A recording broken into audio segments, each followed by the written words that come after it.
2021, I created my first course. The thought sparked around May of 2021, but I didn't hit publish on Real Estate Photography 101 until mid-September. I spent several months outlining what I thought I should know, what I should tell you, and researching how to best get it out there to the world. This video is not about marketing your course or how to become rich off your course. I'm still trying to figure out the marketing part myself.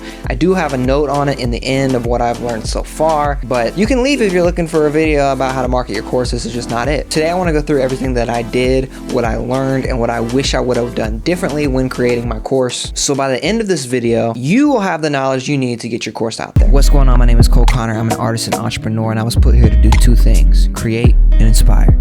Thanks for being here. Let's get into it. Before we really dive in, I think it's important to take a second to address the many doubts that come into our brains when we go to take on a task of this magnitude, like imposter syndrome or fears that no one will care about your course, or are you even qualified enough to create a course? A lot of doubts enter our brains, and it sucks, but everyone goes through them. These feelings are so normal.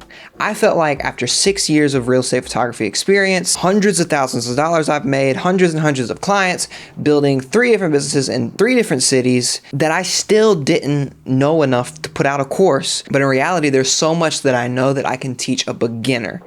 So that's where I chose to start. I wanted to make a course for beginners. So with the help of my online mentor, Vanessa Lau, which huge shout out to her, I actually ended up joining the Bossgram Academy, which kind of teaches people how to create courses and kind of like what she did in creating courses. And it was very, very interesting. And I learned a lot. I learned a ton, honestly, and it was valuable information. I learned things that I liked that she did that I wanted to emulate, and I learned things that I didn't like. And overall, just really big shout out to her because she taught me so much. Right now, I'm sitting at around 170 students across 3 different platforms: Skillshare, Udemy, and Podia. I've made about $800 across the 3 platforms. So this is definitely not a moneymaker right now. It's not worth the time that I've put into it. But I'm seeing a lot of positives. I've learned so much. I know what to do to make my courses better. I'm learning what my next course is, how I could see them succeed. And it really just showed me that this is a part, that teaching is a part of my why. It's what I want to do. It's not the only thing I want to do, but as I continue to grow and become a better artist or business owner, I want to help other people do the same. So I'm going to repeat this. Please don't get into this just to make money. It's a very saturated market that could take a lot of time and money investing in marketing to make it work. So you got to really be passionate about it. You got to believe in it. But if you believe in it, do it. My advice is to do it because it's an overall a part of your larger entrepreneurial journey. Making a course is a huge time commitment, so to me it's really important that my heart was in the right place before I really started. I asked myself questions like, what do you want to create? Why? Is there demand? Or can you create demand? Are you committed to turning this course into a reality and putting the time in? It could be a long ride if you're focused on this part-time. Ultimately, I said, yeah, I was ready. Let's go. Bring it. Your why and your macro plans can help keep you focused during the times of doubt or when it's just a lot of work. And one note is that you don't have to start so big. That's one thing that I don't know Vanessa talks about and a lot of people talk about. It's just like niching down. Like, real estate photography is not the thing that I imagined that I would be known for or that I would do to make money, but it's just kind of happened for me and I've fallen in love with it. But this is just the first of many things in this direction for me. So like, y'all might not understand everything at first. I might just be that one guy that did that one course, but for me, this is the first step. And so I'm saying to you that it's okay to start small, and not everyone has to see your vision. You've got to start somewhere. Okay, enough of that. Now that your mentality is there, let's dive into some of the actual steps of creating the course. This is the most important part. Outline and script your course. I was incredibly overwhelmed when I set out to create mine. I wasn't sure where to start, and I just threw up on the paper. I really thought about, what does it take, like step by step, what does it take to begin a real estate photography journey, and what did I do? Where do you start? What's the next step? What does a beginner need to know? What does a beginner need to know after you've taken the photos? How do you gain clients? This landed me with 4 modules, or you could call them chapters or sections, whatever floats your boat. Mine were: 1, what you need to get started; 2, HDR real estate photography basics; 3, HDR real estate photography editing, and 4 how to grow your real estate photography business. I felt like all the information I could put into those 4 modules, people could walk away and have zero knowledge, but then at the end of the course, people could walk into the course and have zero knowledge and walk out and actually have tangible things that they could do to grow a business to like $5,000, $6,000, $7,000 a month. After creating my broad modules, I was able to make notes under each module about what would be inside of them. I made sure to have a minimum of 3 sections inside of each module. I'll throw up on the screen now an example of one of my modules. So I wouldn't get too in the weeds on this. I would just start with like the first 5 sections of each module that come to your mind. For me, it was, what do you need? And I'm reading it now. What do you need versus what do you recommend? Are you going to do a drone exam? How do you pass your drone exam? What else you may need? A note on smartphone photography. Online tools that I found helpful. When you're brainstorming each section and module, I found it just helpful to think about the little things. The notes that you probably have so like ingrained in your brain that they come second nature to you. Remember, these notes could be gold to a beginner. I think it's important because it is a saturated market to include as much value as you can in your course. So that's why I included downloadables and additional resources if they wanted to learn more into one specific subject and or things that I've created that can help them on their journey. I created real estate photography presets, and I created a guide for prepping homes for real estate photography that they can give to their clients. They can edit it, add their own logo, things like that. Another option is just to compile a whole bunch of information and resources into one video, make that a section. That's kind of like what I did for my passing the drone exam section. I had already created a video. I combined everything that I studied to pass the exam, told them what exactly they should look into so they don't waste time researching and looking at the best videos. When you're scripting, I think it's really important to think about action steps and or projects for your students. I honestly, in this course, did not do this very well. I ended up adding one on to my Skillshare course, but I'm going to do better with the next one. It's pretty much, you want some sort of class project so people can test out their abilities. Now, like if you're doing a painting class, just like teach them a certain style of painting, and then everyone goes out and paints something and uploads it, and you can give constructive criticism and or just be like, wow, this is awesome. When I did add my project to Skillshare, I had one person upload their photos, and it was so cool to see one of my students incorporating what I've taught him. I think it was a guy, and posting the photos, and I was like, wow, it's really cool to see. So just for that, just to be able to see what people do with the information you're giving them is like really, really cool. So for your first course, I mean, it depends on how all out you want to go, but I think it's okay to start small. So I highly recommend that for your sections, like an introduction, 4 modules at minimum. If you want to do more, you can, and then an outro. In my introduction, I'm taking a look at it here. I had a welcome plus instructions, an onboarding questionnaire, and recommended course schedule. So this was really important, and I got 1 or 2 of these from Vanessa. I'm not sure. And Vanessa also helped with some of these ideas, but you pretty much just want to welcome them, let them know how to use the platform briefly. And then for the onboarding questionnaire, this gives you information about them. So it could be an email, it could be a birthday. So you could use all this information that you're getting about ultimately your customers, and so that you could work with them again in the future. They could be ready for your second course, or you could just send them updates about whatever you got going on. For me, I'm a YouTuber too, so they're added to my email list. They let me know why they joined the course and things like that. So if I ever do anything in the future that could help them, I could send it their way. And also for their birthday and stuff, I haven't implemented this yet, but it would be cool just to send them like a little email or a gift. I don't know. Depends on how all out you want to go. My main advice for an outro is to give some sort of actionable step to your student. Pretty much if you're also doing YouTube, or you have an email list, or you have other things that they could be into, a group, send them that direction. Like pretty much you don't want to lose out on a potential fan just because you didn't put, hey, check me out on Instagram, or hey, subscribe to my YouTube if you want to learn more about entrepreneurship, whatever it is.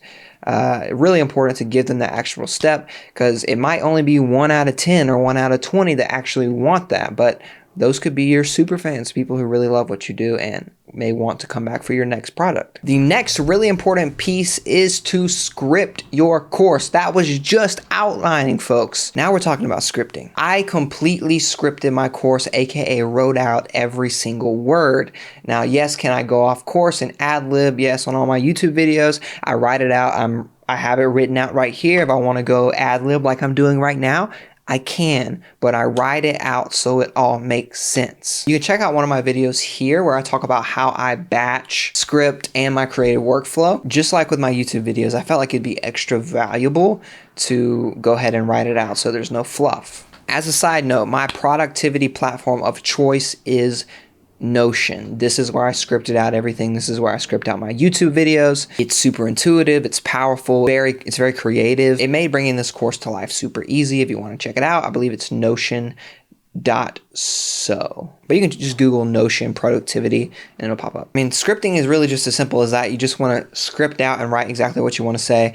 I know it's really time consuming. It's probably not something that you want to do, but I think that you'll find the parts that maybe don't make sense and you'll just make it more valuable by scripting it out. All right, filming and editing your course. If you aren't already a videographer or do editing, this may be a very overwhelming task for you. For me, it was probably the easiest part because I already edit videos all the time and it's not a complicated thing to edit. For the filming, just take a second before you film each session and remember that you're not talking to a camera, you're talking to a student. Treat this camera like it's an actual person. It's important to speak slowly, clearly, and authentically. Some of y'all for the filming part may be hiring videographers to help. You may be hiring editors. Some of you will have expensive budgets, some will have no budget, and some will be doing it yourself. I'm not gonna get too deep into the filming and editing part of this because it's not really what this video is about. But I will say the two main things you want to think about is that your audio is crisp, you have some sort of microphone like I've got right here, and you have a light shining on your face. You don't want it to be dark and you don't want the audio to suck. And then if I had to say a third one, it would be your setting around you. Just make sure it doesn't look too boring because, yeah, you want people to be intrigued or interested by it. I know it's not everything, but it does help to have a few different colors popping and things like that. I do have a brief video on a YouTube DIY space. You can check that out here. It just goes over a couple things I think about when creating a space. Also got a video on the way about this new space that I've created, which may be helpful to give you a couple ideas if you're looking just to have like a background. So briefly, for the video part of it, I recommend you need to probably have at least like a 1080p webcam at minimum.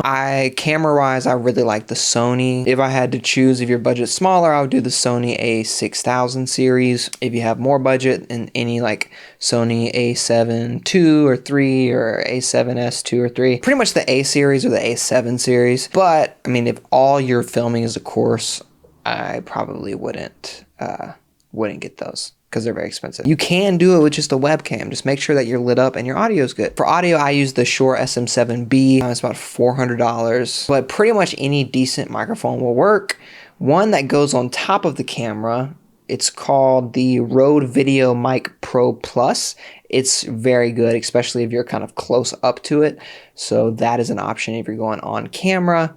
But if you're going to be doing stuff like this a lot, I recommend the Shure SM7B. So for editing your course, like I said, I'm not going to get into the details of like how to edit video. I think it's important to note that I split up each module into separate videos. So I'm not uploading one long video. I'm editing a bunch of short videos of each module. I cut out the dead space and the mess ups, very similar to my YouTube videos, because I just think they're kind of awkward, or there's a lot of ums, it bothers me and I don't want anyone else to be bothered. But you also do kind of have to think about choppiness. You don't want it to be super quick and choppy to where it throws people off or they can't follow. One thing I had to learn the hard way when it comes to editing is that if you're going to be uploading your course to Skillshare and your own website or like Podia or Teachable, anything like that, you're going to need two different versions. So I exported all one version that was branded to the Creative Survival Guide and me, and then I uploaded to Skillshare and they're like, yo, you can't use all your branding on every single module. because of course they're trying to keep people into their system. So I had to remove the logo and export everything again, and it was an annoying process, but it's all good. The main thing to note is that Skillshare and Udemy both prefer you not to be throwing around your own branding and sending people to other websites. You can mention it in the intro and the outro. So just keep that in mind. Very briefly on graphic design. I think simplistic designs for the cover of your course is the best way to go. I used Canva to design both my course cover and my module/chapter covers. I kept it super simple. I pretty much wanted my main image, the real estate photograph, to say more than anything else. If you're not a graphic designer, I don't think you should stress about this part. I think you should just go to Canva. Canva has so many things that are already designed for you for free. And they have a paid version too, but I would just go to Canva, and that's a great place to start. Now let's talk about uploading and marketing your course. Now this is just my experience. You may have a completely different one, but I'm going to go through Skillshare, Udemy, and my self-hosted one, Podia. I personally found the most success with no advertising budget on Skillshare, just with their like search algorithm, I guess. It's been awesome, honestly. Having so many students, right now I think I'm at 165 or something, or maybe it's 170 now. I'm not quite sure, but it's just really cool to be building this community. I don't have to put any budget or anything into it. It's just people Googling real estate photography. There's not a million of them, so mine pops up, and yeah, it's cool. I highly recommend uploading to Skillshare, especially if you don't have a huge audience to pull from. I think it's just a great launch pad to creating courses. Now Udemy. I've uploaded my course to Udemy, and I have not seen as much success as I have on Skillshare yet. I have noticed an uptick in sales, but total, I think I've got about 14 sales on Udemy. So Skillshare's payment works a little more like they pay you for minutes watched and or referrals, where Udemy, you sell your course for like $19 or $15 or $40, whatever, and they just give you a pretty small percentage of that. I think it's like 20% or something. May not be correct on that, but I'm pretty sure I get like $5. I'm pretty sure I sell my course for $19.99. So it's not the best deal as far as that goes, but you are selling it for a higher price. I could see, like right now, Skillshare's here, Udemy's here. I could see it kind of leveling out, but we'll see. As far as a self-hosted course, the main two that I saw were Podia and Teachable. There are lots more, and you maybe have already done your own research and found other ones. I ultimately went with Podia, mainly because they seem to have a lot of options for creators that do a lot of different things. They had the option to build a community, like a Patreon style thing, which I thought was really cool. And their pricing, I felt like it was really well priced.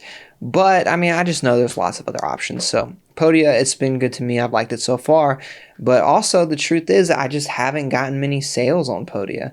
What I've done is I've redirected my Skillshare students to go to Podia to download the presets for free and things like that. So that way it kind of gets them in my system, and they kind of can check out all the other things that I have going on.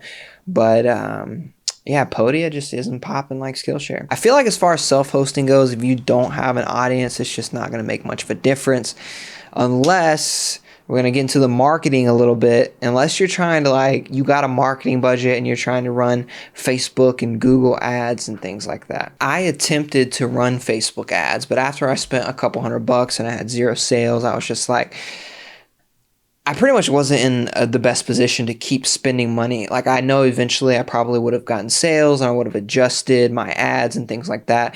I'm not going to pretend like I'm an expert with ads, but I know a decent amount over the past 7 years running them for different things. And yeah, I felt like it wasn't the best thing I should do with my money, pretty much. But for this next course, I'm going to be trying out some different marketing strategies, so I'll let you know how that goes when that happens. Basically, what I'm saying is I don't think that you should spend money on that if you have a small budget, because it's going to take a big budget, most likely, to make a difference. But you may get lucky, or maybe it's not lucky. Maybe your course just seems so cool and you promote it to the right people that it works out. So if you want to give it a try, like a $500 budget, see what happens, you start bringing in sales, do it. And I think that's a big thing or that makes me think of a big thing to note, is pricing. The price of my course fluctuated a lot. At first, I was kind of taking Vanessa Lau's strategies that she taught, which was kind of having a higher price course, which didn't really make sense for me because the course was for beginners and it didn't have enough information. Though I think someone could take my course and then make a whole bunch of money, I just don't think it was the right call for me. So I think I initially put my course at $299 and then I dropped it to $200, and now I have it sitting at $49.99, and that's probably where I'll keep it because I believe it's really good value for what you get for it. Pricing just completely depends on what your course is and who you're marketing to, so maybe play around with that. But I would think a lot about it before you actually launch it so you don't do what I did and fluctuate it, because that's never really a good look. But of course, you can use sales and things like that to get people in the door. So maybe your course is $299, but you got $100 off, or it's $100 and you get 30-40% off, whatever, to get people to actually make the sale. So outside of Facebook ads, Google ads, things like that, Instagram ads, I'm focused on content marketing, which is creating YouTube videos around the subject of real estate photography and creating blogs and pins and TikToks and Reels with the idea that people who are interested in real estate photography will follow me in some capacity on some platform, and eventually they'll find either my masterclass or they'll find my actual course, or maybe they'll just watch and take in all the free content, and that's totally cool too. I said masterclass and I forgot to put it in my notes. That is one thing that I tried, which I didn't even mess around with the ads on. One strategy that a lot of people do on the marketing front is you create a piece of content, right? You create a piece of content and you connect a masterclass to it. So let's just use real estate photography one. I did a real estate photography video that was like basic tips in like under 10 minutes about real estate photography. Then at the end, I was like, if you want to learn more, make sure to join this free masterclass. And that's what I'm going to include. I was wondering what to include in this video as something like a freebie I could give y'all, but that's what it is. If you want to download my masterclass template that I spent a long time designing on Canva, which pretty much is all these slides that I filmed myself going through all these slides, and it was like 45 minutes, and at the end there was a sales pitch to the course. So that's something that you can promote to people, whether it's via ads or just your current audience. You could say, yo, I have a free masterclass, and there's like so many strategies that go into creating a free masterclass, which is why I said I wasn't going to talk about marketing, because it's like turns this video into like a whole course, couple-hour video within itself. But you could Google masterclass or how to create a masterclass videos. But anyways, that's really the concept, is you create a masterclass and you sell your course at the end. But I am going to include my masterclass template for free. Check it out in the description. Spent a lot of time designing it. All right, guys, I'm out. I know this was a long one. If you've been wanting to create a course, I say go for it. I hope this helps. As long as your why is genuine and authentic to your goals, you can't go wrong. The entire process will certainly let you know if courses are for you or not. Good luck. Please like, comment, subscribe if you got value from this video. My name is Cole Connor. Peace. Every day I wake up with a vision, cooking in the kitchen, ain't no fucking in a mission, like yo. Shaking up your city with my bitchin', sold in the building, and the motherfucker fishing, like whoa. Cold won't stop till they get that gold. Cold won't stop.